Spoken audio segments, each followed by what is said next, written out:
Hey, you're listening to Blindsight. Let's go. Mental health isn't something to take lightly. It's time to fight. It's time to thrive. Let's do this. Welcome to Blindsight. This is Bill Lundgren, your host, and I'm delighted to again have Bethany Joy Boring as my guest as we continue this series we're doing on telling your story. How are you, Bethany? I am doing well today. How about you? A little bit sleepy. Yeah? Trying to get used to the time change and all that kind of stuff, just and a very busy weekend. So how was your weekend? Yeah, my weekend was good. The weather's finally getting cooler here in Florida, and in fact, I'm I'm standing here right now with my flip-flops on. So, flip-flops and a long sleeve shirt. So, this is perfect Florida weather right here. Oh, great, great. Okay, well, what we're doing today is talking about how our listeners can begin to tell their story, and also about finding the person that you trust or can trust to listen, and what some of the qualities that you need to observe in your listener. And as we talk, the story notes are available. If you want to get a copy of the story notes printed out, you can contact AfterSight, and you'll be able to get that. But it's right there as we talk, so you can follow along, and then it gives you some instructions, and I think it'll be a big help. So, what I thought we would do is just start off with, okay, how do we get started in telling our story? Yeah. Well, I think part of it is deciding what story we're going to share, right? Because as far as I know, we're not sharing all of it because we talked about that a little bit last time. Right. And really discerning how much, and I think we're going to talk about that a little bit today too. But I think it starts with what part are we most comfortable sharing. We don't have to share the entire birth to how I got here today. you know, and there might be something right now in your present that seems more applicable to the situation, to the people that you're talking about, to the person that you're talking to. And so just to really discern where that's at, and then also discern why you're sharing your story. And so it's not necessarily just, okay, I'm just going to start. It's more of the timing, it's more of the person that you're talking to, and it's the part of the story that you really want to focus on. Right. And one of the things that I think is real important is, when we think about our story, it becomes very circular when it's in our mind. And so it just keeps going round and round. When we write it down or we record it, then it becomes linear. And then we can look at it, I think, in a different way. Yeah. And being able to, and also to pay attention to what we're omitting or not willing to even admit to ourselves, because that may be the part of the blockage in telling our story. Does that sound right? Yeah. Yeah. And especially the writing down part, and if I can be bold enough to say it on here, I can't write really well right now. Mm-hmm. And so, although writing can work, and I just want to put that preface out there because I know that's something I'm still struggling with, getting better at it, but still a struggle for me. You can also just speak it out, or Right. you can also, just don't let that hinder you. Yeah. Because I can picture somebody, if it was just me listening on the other end, I'd be like, oh, well, I can't write. That'd be my excuse not to try. And so I just want to preface that here, just give you permission, anybody that's listening, to just start with however that looks like for you. Yeah. You can record it. Some people have those little hand recorders, and they can anything that happened to get it out of the system and out there in the air where you can look at it will make a big Yes. difference, I think. Exactly. And just a start, right? I think the hardest part is just beginning and finding that safe place to begin. And, I'm in the process of writing a book. And I think the hardest part for me was beginning. Because once I started, once I started it, but I mean, it took me months to actually start. Yes. So, so I think there's a fear around that. And so just give people that permission to do that. I've got reams of papers with the start of a story. It's just getting beyond, beyond about the third sentence. Yes. Yeah. And it's true. And I think it's just one of those things that the way our neural pathways work is that when we give ourselves permission to start driving down that highway, we'll start seeing other roads that can connect off of that.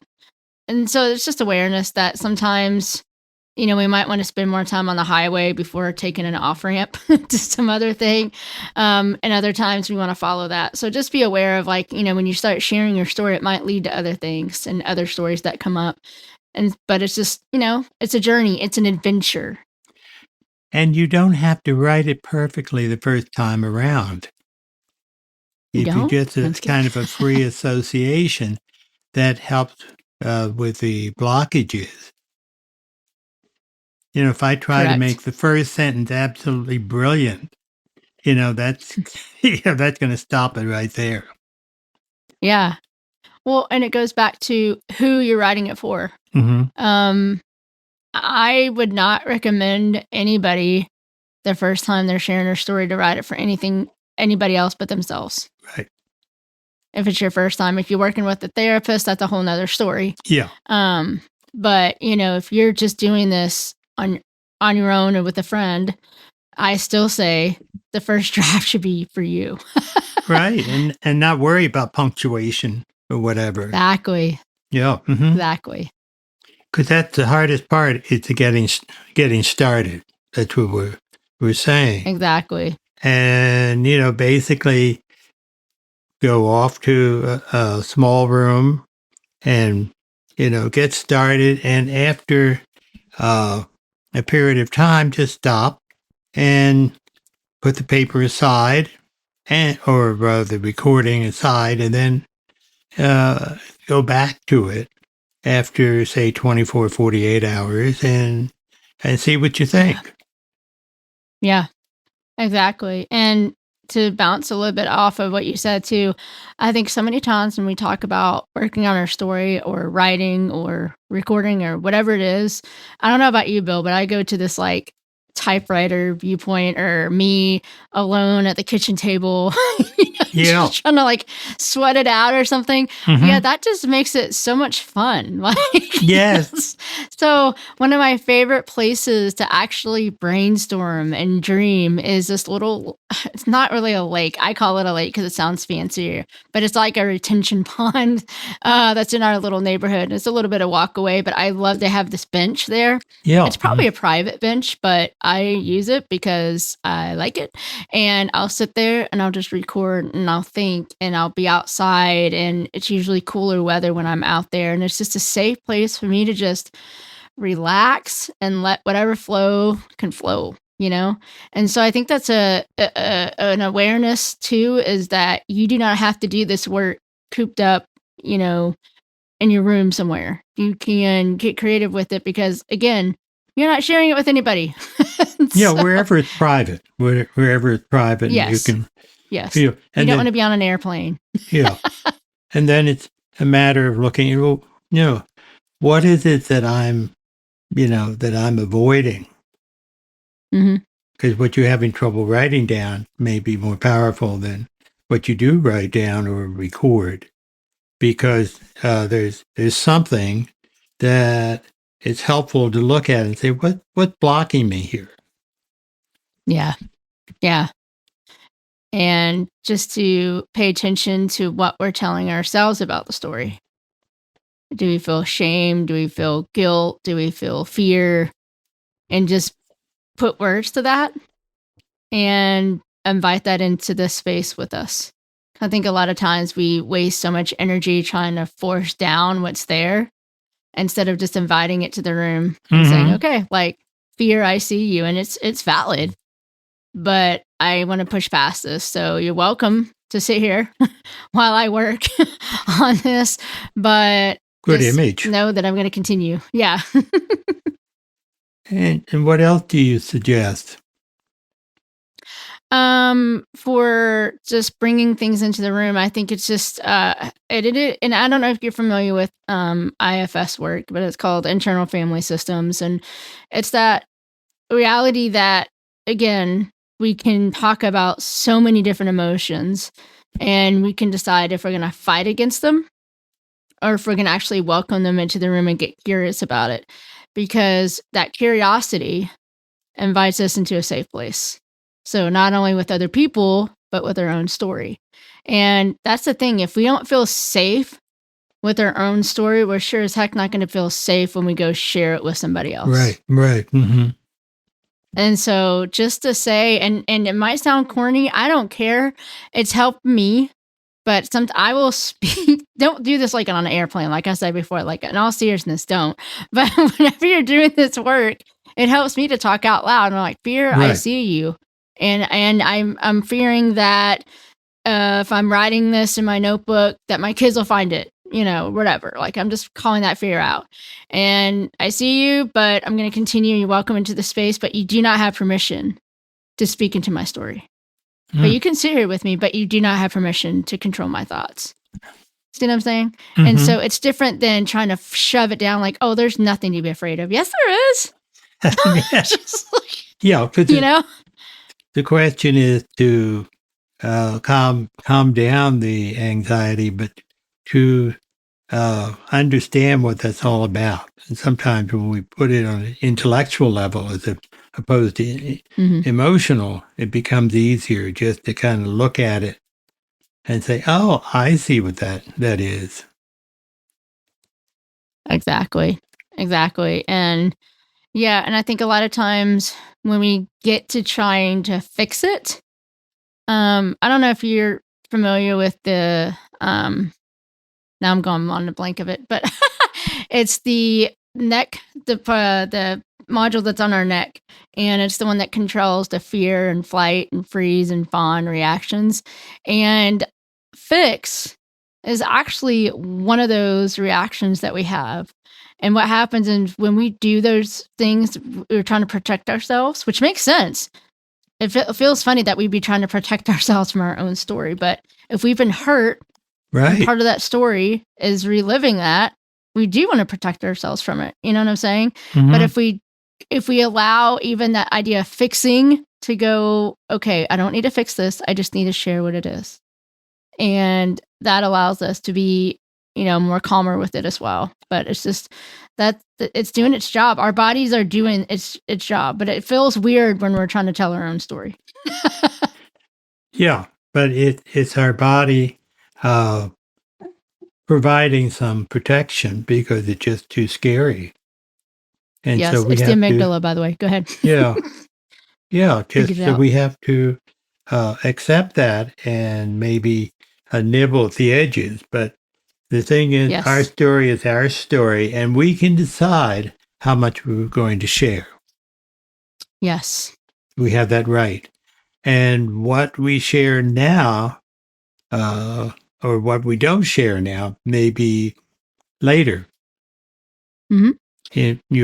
Our body will allow us to share. We have this a lot with people who have, for example, sexually assaulted. Mm-hmm. Real hard to talk about it, or to even, some people block it off, may even forget that it happened. But that's our body defense, and we have to respect that. Yeah. And I'll tell you, I mean, just getting real here, and here's the thing, you're never going to get done telling your story, because every minute that goes by is your story to share. right? And so if we go into with that idea too, sorry, that just came up. But the example I was going to use is when I started and I was in counseling, and I would probably still stay connected with a counselor just because the work that I do. And so with that being said, when I really started losing a lot of my vision, I was trying to put some of this into words. And I struggled the most with really talking about losing my vision in connection with my boys. I have 3 boys. And one thing I realized as we eventually dug deeper, but she respected my boundaries, which is great. That's what counselors should do. But I realized the more and more I went into it, I was afraid I was going to be left. And I'm divorced. And there's a lot of other times where I feel like I've been left in my life. So I had to sit and wrestle through that. That was a exit off the highway that I didn't want to take for a while. Right. So we didn't take it. Right. You know what I'm saying? We have control over our own car, over our own story. And so there might be some places that we need to stay and camp out with for a while before we go off onto one of these other segues onto something else. And so I hope that makes sense with that example that I shared. Does that kind of make sense, Bill? It's a good way to describe it, because what we're, our body is trying to be protective, and we have to respect that and help the body and the mind together to understand that we can get past this, but we can't always push it. We just go with where we are, because it gets muddled up when we start forcing ourselves to go where we're not ready to go. Yes. And I like your point about the story's always changing. It becomes more complete, perhaps, and maybe when we're 105, we'll have something close to finish, but who knows? Yeah. And here's the thing, too. Beginning to tell our story, we have to realize that we're not probably going to tell it completely truthfully the first time, because it's the first time that we're sharing it, right? And each time we share something, it invites ourselves to go back into there and like, wait a second, maybe, and we'll think differently about, what happened. So it might play differently in our brains. And I know with some of the groups that I facilitate, we have the saying that we don't really share our stories to share our stories. We share our stories so we can learn to share it more truly. And when we invite other people into that, they can agree with us. Like, yeah, that would make me feel afraid. Or, yeah, that would make me feel scared. Or, wow, I would have felt really proud in that moment. And that validates them. But that can also have people, safe people can ask questions. And so all of that there too. But it's also our view of a situation changes too. I know that my poor mother gets the blame for a lot of things from me, but at the same time, as I get older, I begin to see things from her perspective. It doesn't invalidate some of the feelings that I have, but then I begin to, and then I can write something that's a little more balanced, shall we say. But that takes time. That takes time, and that just, trusting my own judgment, but also understanding the other person in a particular situation. And all of that, we call maturity or whatever, but that's the process of understanding, and we're constantly, hopefully, continuing to evolve in our thinking. Yes. Yeah, exactly. I don't know if I could have worded it better than what you just said. Thank you. But it's the thing then too is when we share something with someone, we also share where we are at this point. Yes. And we also have a the option of being able to begin to edit until we're ready to share with another person, or even to share more with that other person. It's a matter of we have to trust ourselves. And Yeah. rather being annoyed, there's something wrong with me. I can't tell, I feel shame, and well, that may be what you're feeling.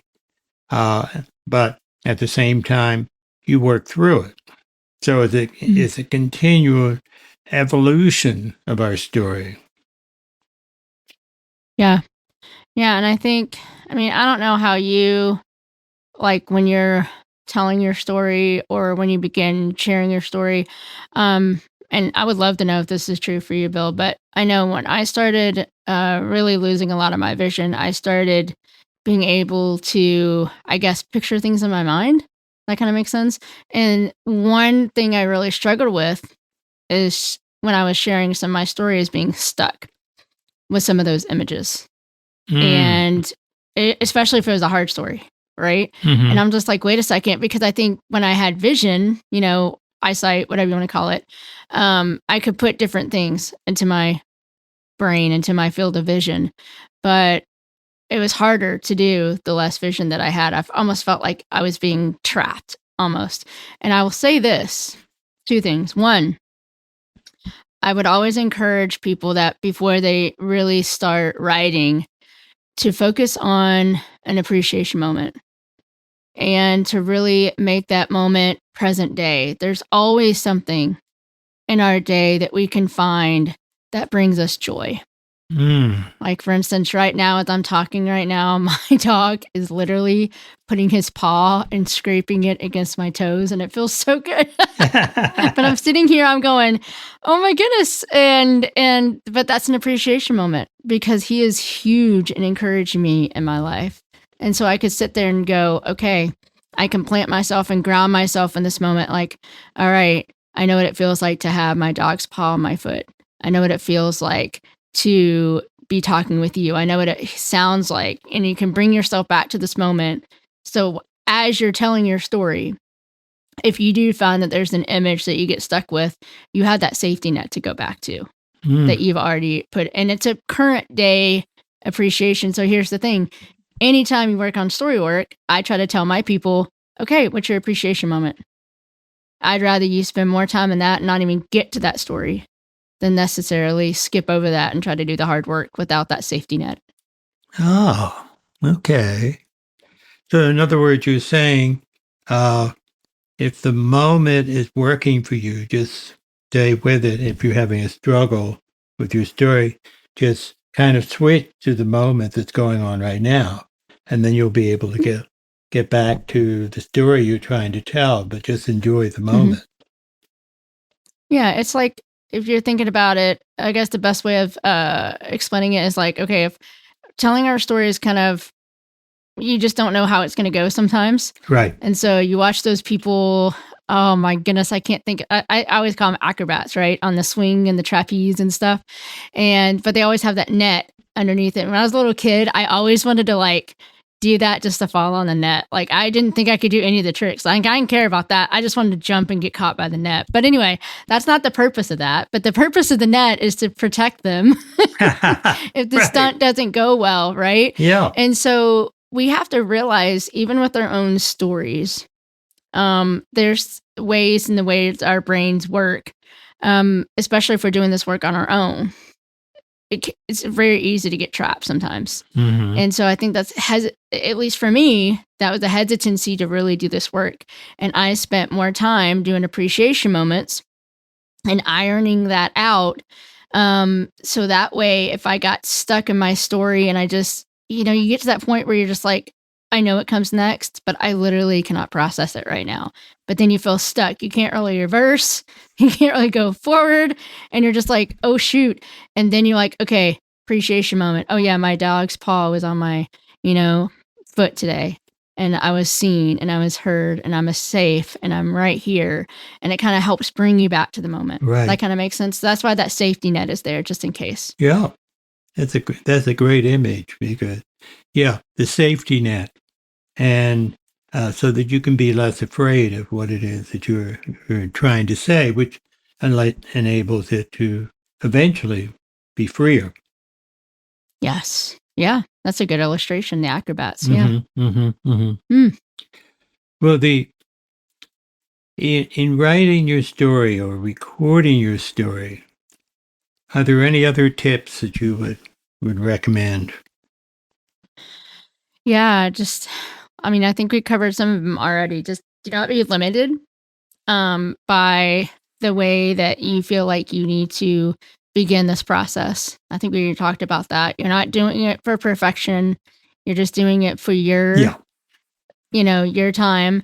And then also when you're talking about sharing and I don't know if we're going to get into all this on this episode, but just being careful about how much we're sharing at one time with that other person. Right. And, to see if they're going to be with us for the rest of the journey or if it's just a one time sharing, and so just being careful of how much that we want to bring to the surface. Yeah. Well, I think that that's an important point. I remember a professor from Temple University was conducting a class, and he talked about the idea of levels of intimacy.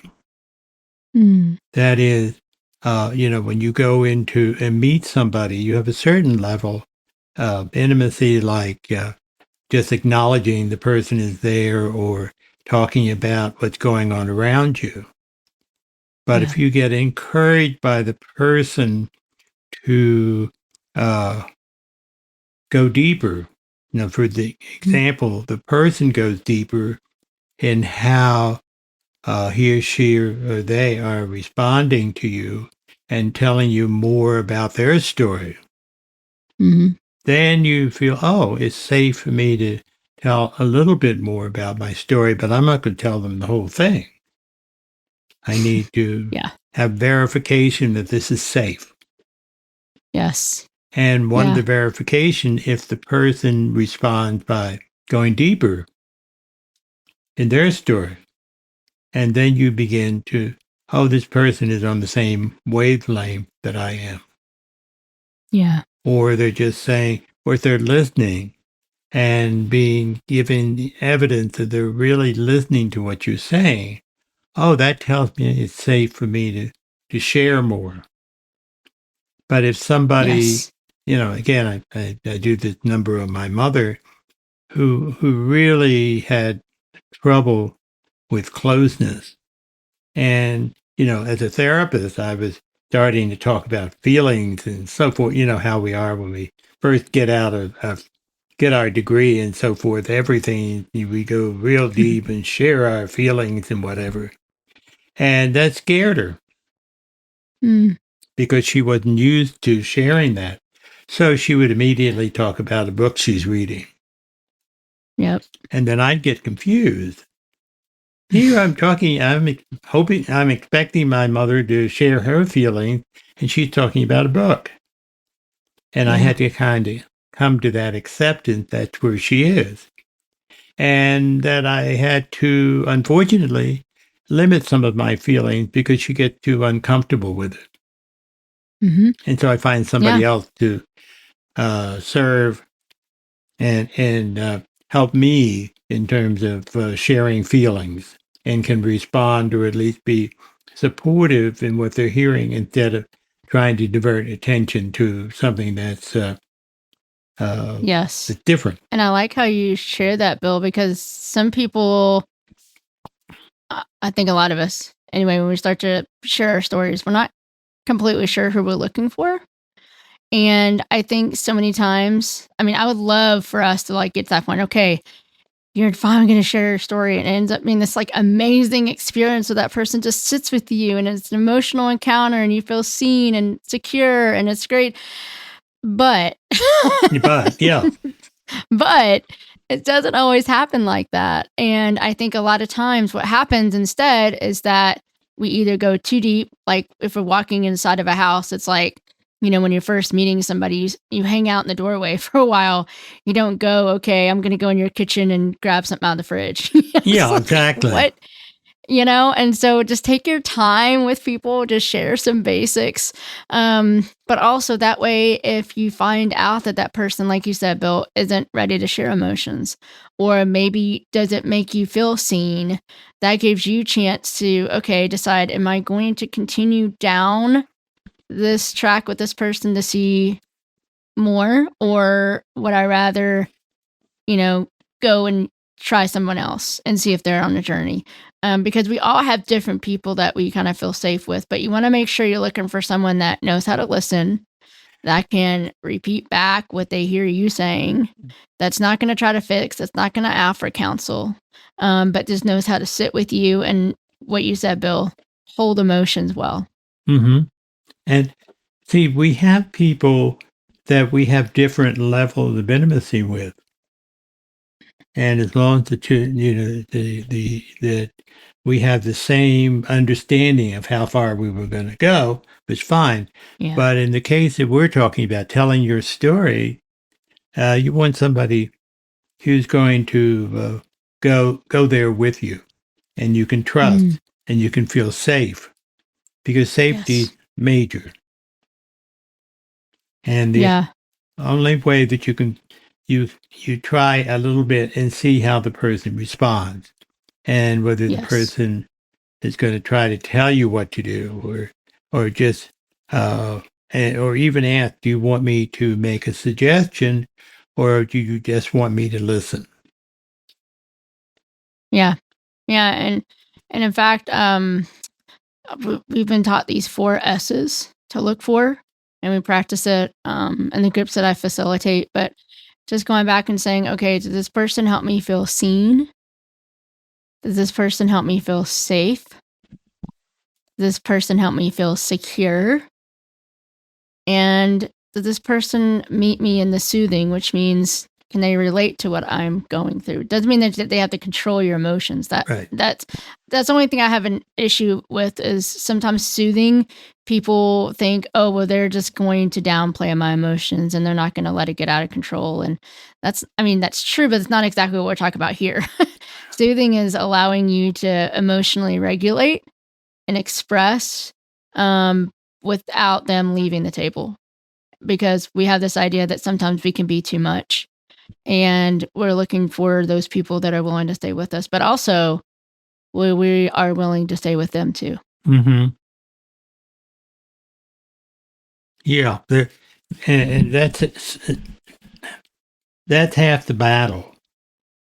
The more that we trust people, the more that they prove worthy of trust, then the more comfortable we're going to be able to tell our story in the fullest way that it's going to work in that relationship. Yeah. And if I can encourage people out there, I know that I'm in a weird place still on my speaker journey, because I've been to the places where I'm starting to speak a lot more on stages and not think I'm going to fall off, which is amazing, because of my visual and hearing impairment. And the only reason I bring that up is that a lot of times when I'm speaking, there are so many stories that I now have that I feel safe sharing even in that environment. Mm-hmm. And those are stories that's not the first time I'm sharing them. Right. It's something that I've worked through, and it's something that usually involves me, and it's something that I've gotten permission, if it involves somebody else, to have them brought into, and shared to have a point. And so all this to say, the more we give ourselves permission to work with our story, to, risk not feeling seen, not feeling secure with somebody, the more we try to dare to go deeper, we have the opportunity to meet those people that know how to do that work with us. But B, we start building this huge library of stories that we work through, that we walk through. So when those opportunities present themselves, we're ready. And again, we're not fixing, but there's a whole lot of times, and we've had it even on here, Bill. Well, you'll share a story and I'll feel something, and I'll resonate with you. And if you hadn't shared that, I wouldn't have been able to see you in that way. Mm-hmm. And so it's good to have. Yeah. And I think too, when we get into public speaking, we, the first few times that I spoke on disabilities, I was a nervous wreck. Yep. And trying to control and make sure that everything I said was respectable for other Yes. people to hear, or I thought was, respectable. But as I got more confident in myself, then I could tell more. And people, Mm. in fact, rather than rejecting me, which is what was underlying my difficulty in sharing my story, they Yeah. respected me all the more for sharing it Mm. and helping them to understand what it's like for someone like me or anybody who's blind or hearing impaired or whatever, and so that they Yeah. could appreciate. And they learned, if they didn't know already, how to respond to other people like me, which is part of the task that we have as public speakers. Mm. Mm. Yeah. Yeah. And the more that we can be ourselves in our story allows other people to be themselves in their stories. Yeah. Right. And that's what I'm hearing. And as you're sharing about your speaking, and being able to share about your challenges, I know for me, back in the day, I don't really know how many years ago this was, but I remember it was right after I got my cane, and I refused to use that thing on stage. And so I would do whatever I could, even if it meant getting an hour there early to practice getting on and off the stage without a cane. Right. Dumb. I don't recommend that, but I just knew that even no matter how good I felt like I spoke, I felt like a fraud almost. You know what I'm saying? Because I was almost doing it as a way of having people want me and accept me, but they couldn't because I wasn't offering enough of me to really meet them halfway. Right. And so, yeah, and that's what it is in our story. So now, like, I still don't use my cane because I have my guide dog. Yeah. But And they love guide we've dogs. adjusted. Yes. And so it just helps. And I can be myself. So if we can be and going back to that point, because I was able to be with myself with one other person, with 2 or 3 other people in my story, to know that they're not going to leave. I'm able to be myself in front of bigger audiences and share harder stories.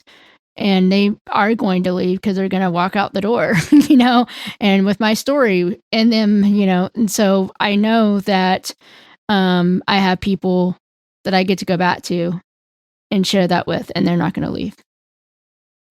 Exactly. It's the experimentation that we have to go through to trust that what we've been telling ourselves have been a lie. Mm.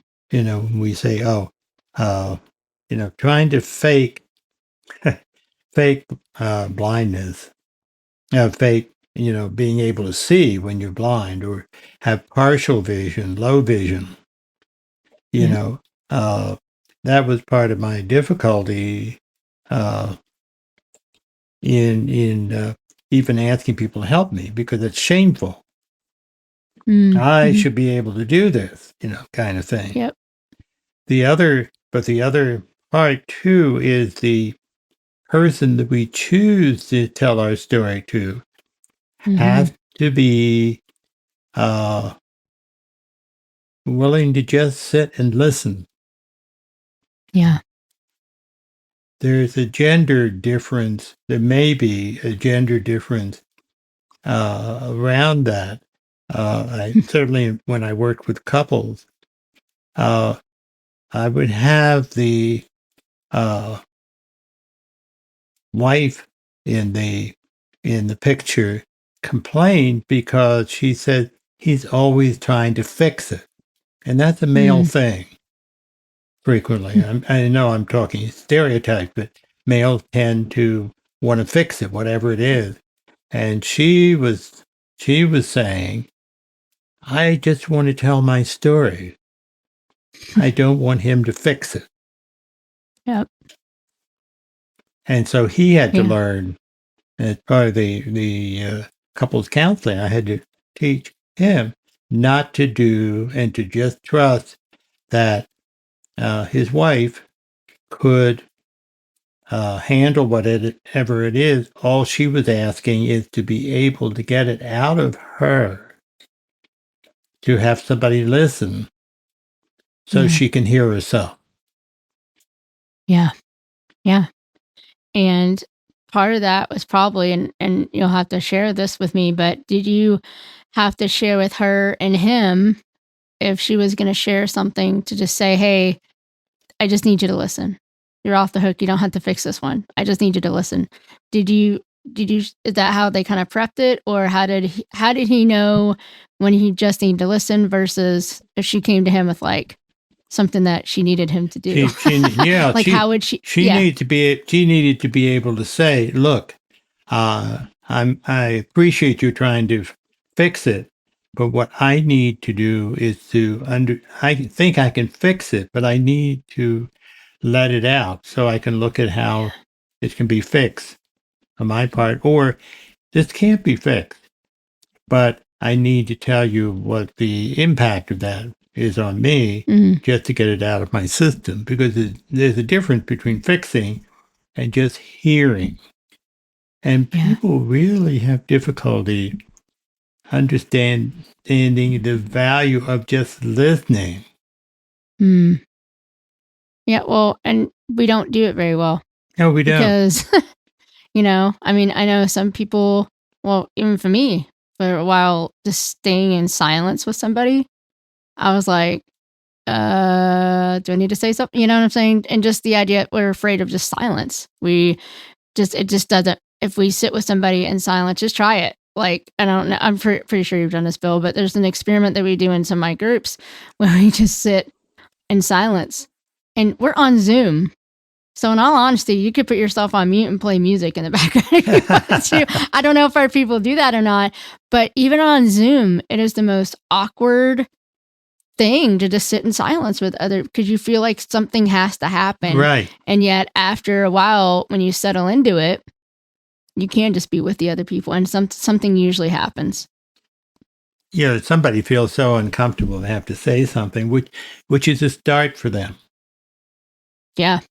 And so and that's another thing too, is if we create an environment where people can share, like for instance, one of the most amazing moments I had in this group, I was not facilitating. I was actually just participant in this group. And I was sharing a very hard part of my story. And there were men and women both in this group, like 6 to 8. So it was still a small group. And one of the guys shared that he's like, wow, Bethany, he's like, I want to so badly fix this for you. And this is what I would have done if I was with you in that moment. And I just thought, I'm like, I never thought of that. Like, what if guys, or I'm a fixer too, just keeping it real. My kids come to me with a problem at school and they're getting bullied or something. I'm like, show me the kid, I'll take him out. No. I got a way of fixing it. And so I don't think it's just men. But if I got a chance to share that with somebody, like even if it was my kid, my older kid had a situation, something kind of like that the other day. And I told him, I said, oh man, I said, I know I can't. And I know you would never want me to. But as a mom, when you share that with me, I wish I could and just share, But I said, I'm sure that's even harder for you walking that out. How can I best be with you in that? And what you're giving an example is validating. You don't, not fixing, but validating the person's feeling and identify. Yeah. And that does wonders. When the person who's listening just does that. Yeah. And lets you know they really heard you. As you said a little while ago, we have trouble listening. Yeah. Well, and it gives that other person a chance to get that out of them because sometimes it's hard. It's almost like a block sometimes. And when we remove that block, if we say, wow, if I could fix this, it makes me want to blah, blah, blah, but I'm not going to because I want to be here with you. And then if you noticed, I was able to connect with him. Yes. Wow, I can really imagine you probably feel da da da. But if I didn't get that out, it'd be really hard for me to connect in that way. Yeah. So there's benefits to that too. And so it's just, I think what we're getting across, hopefully what people are hearing, listening to us, is that there's really no right, wrong, complete way of doing this. I mean, there is, I guess, but I mean, a lot of it is just being able to start, being able to find that safe person to share and just approach it more as an experiment rather than a race that you have to finish in a certain time. Well, there is an issue, I think, for those of us who are blind. Everybody decides they know what we need. The person that No. grabs your arm and takes you into an Ugh. office or all that. Yep. And the thing is that we then have to say, hey, wait a minute, I don't need that. I need X, and explain to them. I do this with nurses and doctors' offices. I just say, look, I need your elbow. And they appreciate it. But the thing is getting people to ask us. I've done a lot of training of ushers in theaters. You ask the person what they need. And then as soon as you ask the person what they need, then a bond of friendship is started. Even if it's just temporary, it's a bond of friendship. You've understood where the person is. And if we can do that for other people, to, ask them, and then, if we can do it, or if there's something that we can't do, be able to say that. But it's that listening and responding is what we need from people. Listening and then responding appropriately when we tell our story, or, as you say, not saying anything other than identifying what feeling they're getting from us to validate our feelings. Then we've got an ideal situation. Yeah. And back to that too, is that when we can share our story, especially if it's someone that we really don't know that well and we're getting to know, just sharing a little bit of this, like, trying to think of a good example that I could do. Like, I know when we first got on here, I was having some microphone issues. We were trying to fix it, right? And, if I would have come on here and said, oh, I got it, and not asked for help, that would have been it. But I asked for help. I'm like, hey, to help me, this is what I would need you guys to do. And so that example is like, okay, if we can share just part of our life, and we can go to that a person like, hey, I value you. Would you be able to help me in this way? And that part of their story, even if it's simple as, look at the new shoe I got. Can you tell me what it look, whatever, and see if they can meet you there. Right. Because that's a huge, and that also shows them how to ask for help. Because here's the thing, we're asking other people to do for us what we don't always do for them. So we need to model the behavior that we would like others to do for us. Good point. Good point. And the thing is, when we also need to know that if we ask for something, the person will respectfully either do what it is that we request, or tell us that they can't for whatever reason, so that there is an exchange of equal. Yeah. Yeah. And we can respect that too, right? Yeah, exactly. And yet even people without disabilities have trouble treating. There's always the upmanship that people get into, and that we have to pay attention to if we're sharing our story, because somebody said, could try to top it, or say, oh, that's silly. Yep. And then we feel one down, and we've done ourselves a disfavor by even sharing with that person. And that's what we need to know. Who's safe to share with? Yeah. And I can tell you, there's, I'm like thinking out loud as I'm talking, but can we, at least for me, I don't know about you, Bill, there's not a whole lot of places where we're given a chance to practice this. Like, we're just supposed to show up to the table with somebody and be able to listen well. Yeah, And that's so right. so I share that, unless you have a place like that. Like, that's part of the reason I offer the groups that I do. That's part of the reason I do what I do. But I also have to keep in mind, that's one thing. It's funny because people in my groups, they, log off or they go home and they're like, well, my family can't do that. I'm like, well, yeah, they don't listen well because you're not modeling it for them. Just because, or they've not been a part of this and they haven't been practicing as much as you have. So just to sit here and go, noticing it's a two-way street and noticing that it's not just you going to everybody say, I want you to sit with me while I share this story, and you can't do the same for them, or you're not modeling for them. A lot of it's like, hey, I want to try an experiment and I'm learning, learning how to share my story. And would you be okay kind of doing an experiment with me and to see how this works?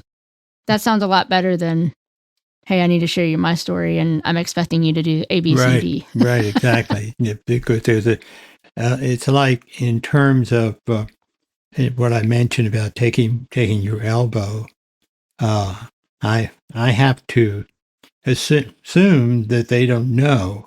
And I just said, this is how it would help me. And then they say, oh, great. And then they do it. Because I can't expect people to, as you said, to just know. It isn't drilled into the mind. We have to do that and be able to, and as you say, model. So true. Yeah. So true. And we also I think that's one of the frustrations, particularly when somebody goes through a training school, for example, and they get out and say, oh, I don't understand why these people don't. I mean, this is just common sense. Well, it isn't. Nobody gets trained on how to deal with someone who has blindness, for example. So we have to do the training, and we don't like, because it should be common knowledge, quote unquote. But that's the reality. At the same time, in terms of truth telling or listening, teaching people to be able to listen, and also in terms of confidentiality, things like that, the things that we need, we have to oftentimes have to express them so it's real clear. Yes. And that's the work that we have to do. Even if we don't like it, we still have to do it because of the results we want to have. That's safety. Mm-hmm. Well, and this came to mind as I'm listening to you sharing, Bill, is that those of us who have progressive blindness, in my case, progressive hearing loss as well, I've had to learn to ask for what I need. And I've had to learn to be okay, to feel safe enough, to feel vulnerable enough to share with people how things are for me. Do I expect them to respond the same way? I really would love that. Yeah, right. But they don't, And so again, but that's something that even this could go back to, is that if we have experience of trying to be vulnerable and sharing people, hey, I have trouble reading that. And they go back, especially family members. What? You don't have, you can do, I just saw you do that, months ago. You're fine. Oh, that's going to really be hard when we go to share our story with somebody else. Right. And to give ourselves grace with that, or vice versa. Maybe we haven't shared with family or close friends really how hard things are for us.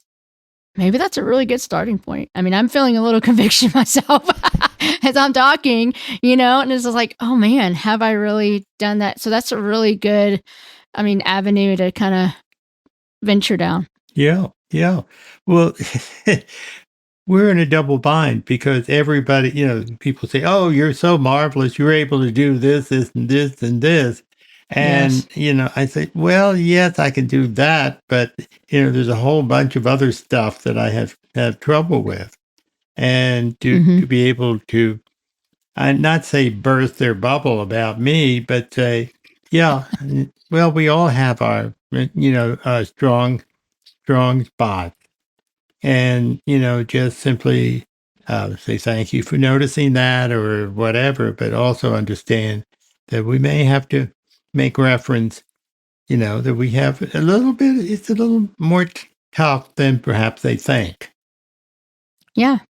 Yeah. And it offers permission for them to ask questions and get curious and There you go. kind of play at the same field, right? Because I mean, I don't know if you're familiar with beep ball, but the game's played, with blindfolds and the ball beeps and the bases beep, and it's played different ways. But I know in our town, it's just now kind of becoming a thing. And what's really neat, and the reason I'm sharing this, is that the softball team at the college helps out now with the beat ball league, and a lot of the beat ball players either have vision loss or Right. there's something, right? And so this is the first time that these softball players have had to put blindfolds on. This is the first time they've really had to listen to one another out in the field.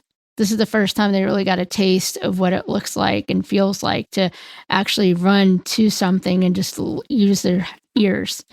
And so it's created such a common, knock on wood, common field for really all of us to play on. And it's allowed a lot of people with vision loss to articulate and come up with terms to explain to things because of those conversations. Right. And so again, it's just finding creative ways to invite people into our story and noticing that there's people that are going to say no.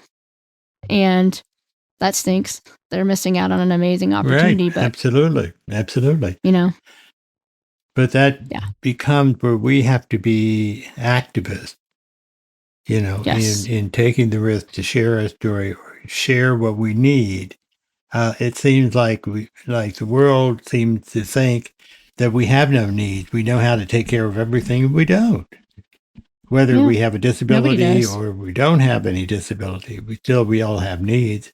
And that levels the playing field when we can state what it is we need and also state what other people need to do to be able to do certain things. That needs are okay. Yeah. And it takes a lot, right, to ask for help. Mm-hmm. And same thing to invite people, because really, now that I'm thinking about it, every time we ask somebody for help, we're inviting them into our story. Yes. Maybe that's why it's so hard, Bill. Yeah, but we're supposed to be self-sufficient and all that. But the thing is, we're not. We can't. None of us really are. We just present the image that we're self-sufficient. Yeah, because we don't want to get hurt. Yeah, exactly.